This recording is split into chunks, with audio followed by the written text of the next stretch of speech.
Hey everybody. So I am in Proverbs. So these are the wisdom of Solomon. So we're in chapter 10, the Proverbs of Solomon. All right. A wise child brings joy to a father. A foolish child brings grief to a mother. Tainted wealth has no lasting value, but right living can save your life. The Lord will not let the godly go hungry, but he refuses to satisfy the craving of the wicked. Lazy people are soon poor. Hard workers get rich. A wise youth harvests in the summer, but one who sleeps during harvest is a disgrace.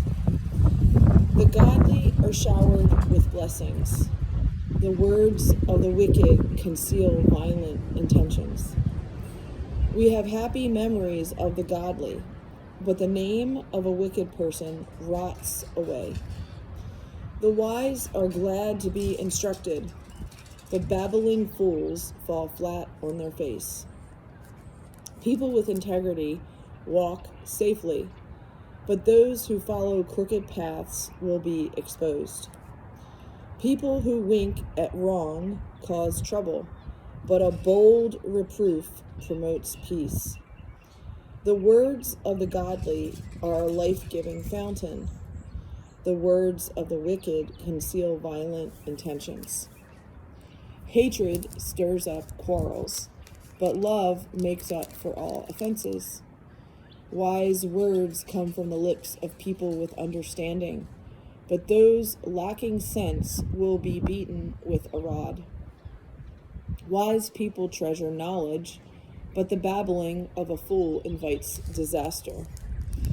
The wealth of the rich is their fortress. The poverty of the poor is their destruction. The earnings of the godly enhance their lives, but evil people squander their money on sin. People who accept discipline are on the pathway to life, but those who ignore correction will go astray. Hiding hatred makes you a liar. Slandering others makes you a fool. Too much talk leads to sin, but be sensible and keep your mouth shut. The words of the godly are like sterling silver. The heart of a fool is worthless. The words of the godly encourage many, but fools are destroyed by their lack of common sense. The blessing of the Lord makes a person rich, and he adds no sorrow with it. Doing wrong is fun for a fool, but living wisely brings pleasure to the sensible. The fears of the wicked will be fulfilled. The hopes of the godly will be granted.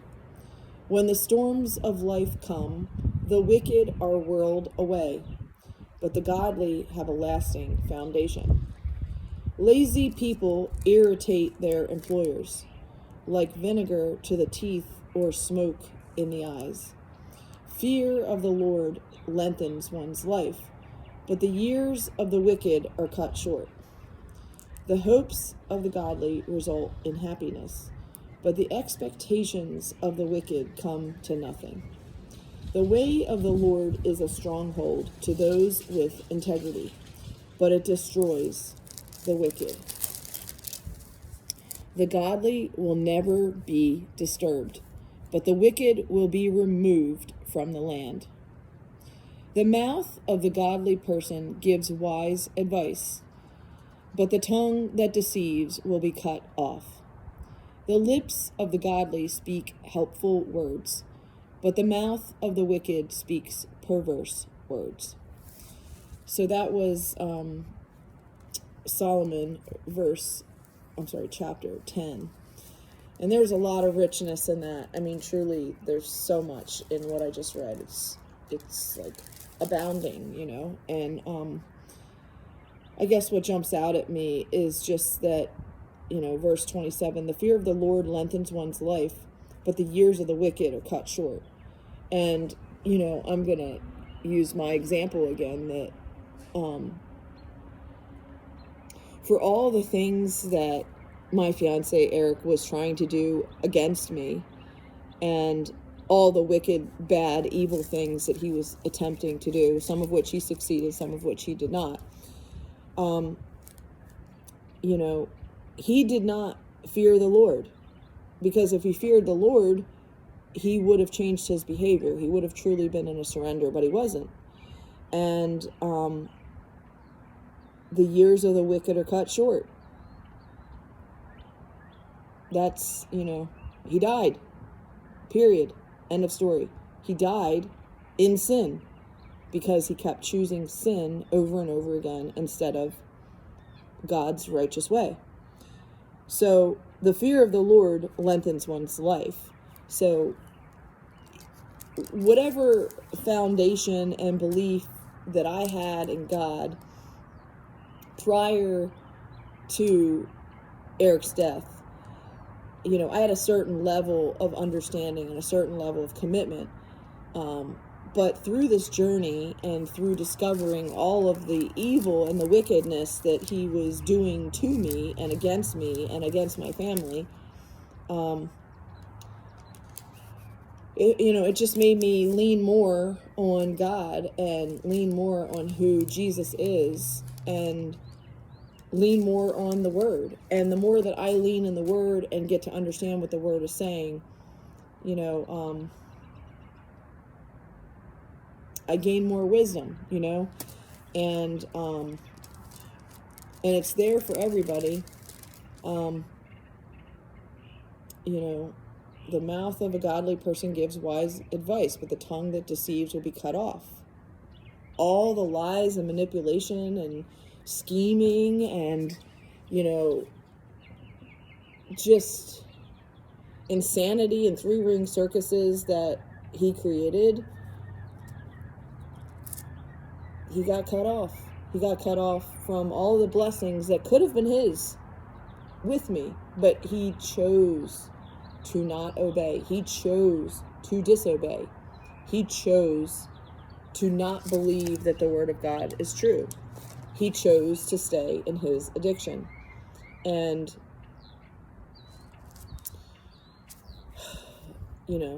it's sad because, it could have been different. And I think that sometimes God uses our stories to hopefully be the wake-up call to somebody else who's maybe in the throes of, maybe there's some woman out there right now who's going to listen to this and say, man, I've been in this craziness, and wow, what you just said in that chapter, it really spoke to me today, and the person that I'm with is not taking anything that I'm saying seriously, and maybe it's your wake-up call to make an exit plan from an unhealthy relationship. And believe you me, the guy that I was with was using every single bit of evidence to prove that he was worthy of my time and attention.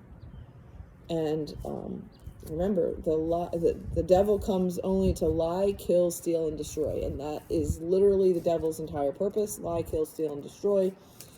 And, with the Word, we can fight back. And,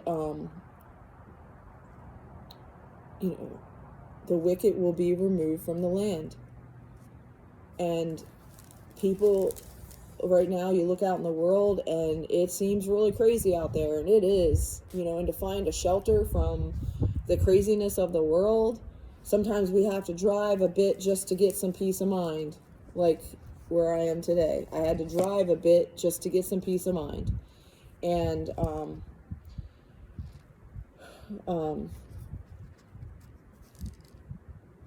God's there.